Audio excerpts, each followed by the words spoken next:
still was a month and a half early, and he weighed 3 pounds, 14 and a half ounces. It was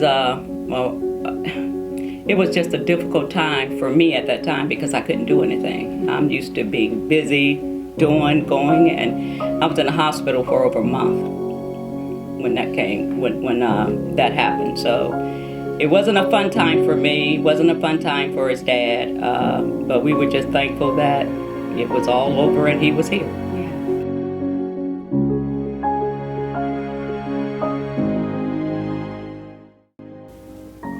I kind of knew early on that he was not, something wasn't right. When we would call Jackie and sometimes he wouldn't respond. But anyway, this time we were walking around and I don't know, did I have the balloon? Well, there were some balloons, but and he was ahead of me and I burst the balloon and he did not look back. So I go like, oh, he's losing his hearing. That's when we found out.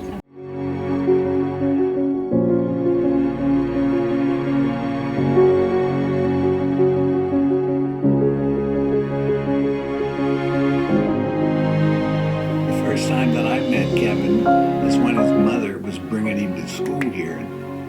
We had to do some testing, and the mother was saying, "You're taking him now, right?"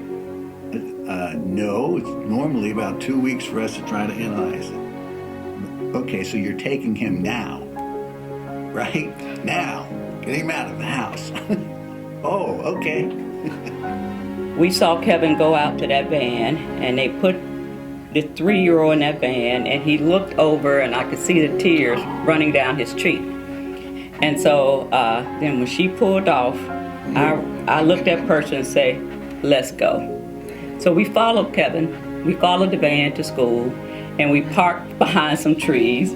And when I saw that rugrat jump out of that van and turn around and tell that driver, "Bye!"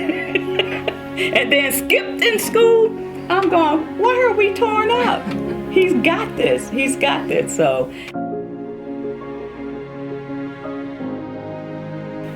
Actually, they were all writing about directions. They were writing how to make a peanut butter and jelly sandwich.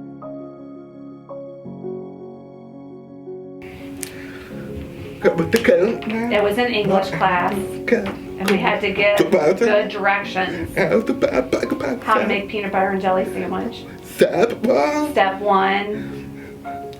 Open the bag. Pull out 1 slice of bread. You had to be very specific. And I followed it to the letter, exactly what they said. You know, I would be spreading It was driving me crazy. everywhere else because it didn't say where to put it. And Kevin Hall would say, no, that's not right. So he jumped up on the table and he's like, no, that's not right, that's Z. Because number 1, I was hungry. The better directions we get, the faster we can eat. Mary Ann was willing to go all the way.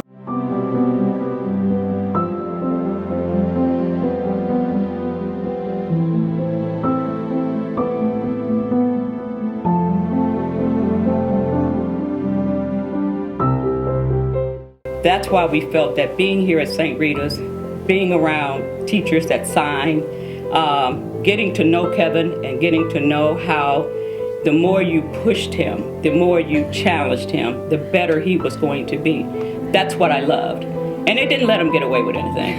I love that even more because Kevin will try you and he will push you.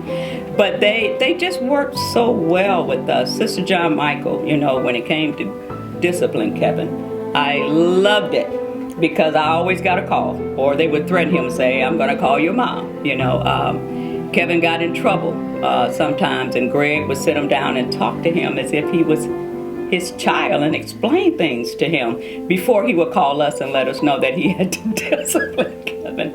But it was that family atmosphere. But it wasn't an atmosphere of, oh, I feel sorry for the kids. It was, I know our kids can do more than what people are giving them credit for or expecting them to do. And that was why I love St. Rita's. Kevin learned by leaps and bounds here. Well, I think I have a little bit of pride. You know, the school helped him, supported him. The school was not perfect in all the things, but we encouraged him to go. And he took what we were able to talk about in the classrooms and he put it into his everyday life. And it's amazing. All the challenges that he had to face. It's a feeling of what God intended to happen. Now, when he won the Big Ten championship, I had no idea, we had no idea that in the back of his head, he was thinking about me and Mother's Day. And he came in our room the night before the final at the Big Ten, and he said, I'm going to win this thing. I said, Kevin, calm down. You know, don't get ahead of yourself. You still got 18 holes tomorrow. He said, no, I'm telling you, I'm going to win this. And I said, okay, just don't put such high expectations on yourself. He said, no, I'm telling you, I'm going to win this. He won the tournament, and he came over to me, and he grabbed me, he picked me up, he kissed me, and he said, I did that for you. And I said, you did it for me? He said, yeah, it's Mother's Day. And he said, and I knew that you lost your mother a year ago, and this is the first Mother's Day you'll be without your mother, and you can't call her. And I didn't want you to be sad on Mother's Day. He doesn't understand the impact that he has in people and how he lights up a room. But I've seen that all his life. I've seen that in him. And I know that that's the end game that God has planned for him. I was playing golf with Jim Nance that day. He invited my friend and dad and me back to the house for back to lunch. He said, before you leave, you've got to make a hole-in-one in my backyard. Okay. I said, okay. I went to the backyard. He said, go ahead and do it.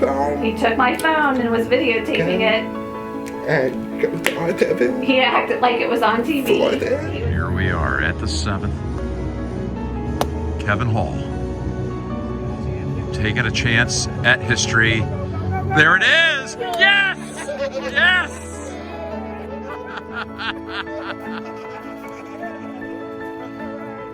Heading to the Rock of Fame. Yes.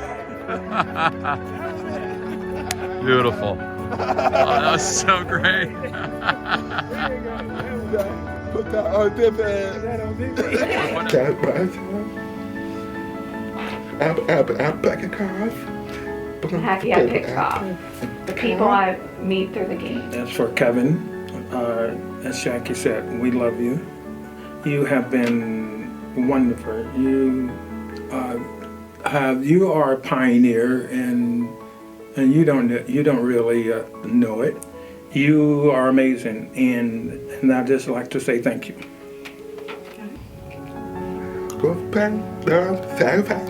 Mom and Dad, you've made a lot of sacrifices for me all my life.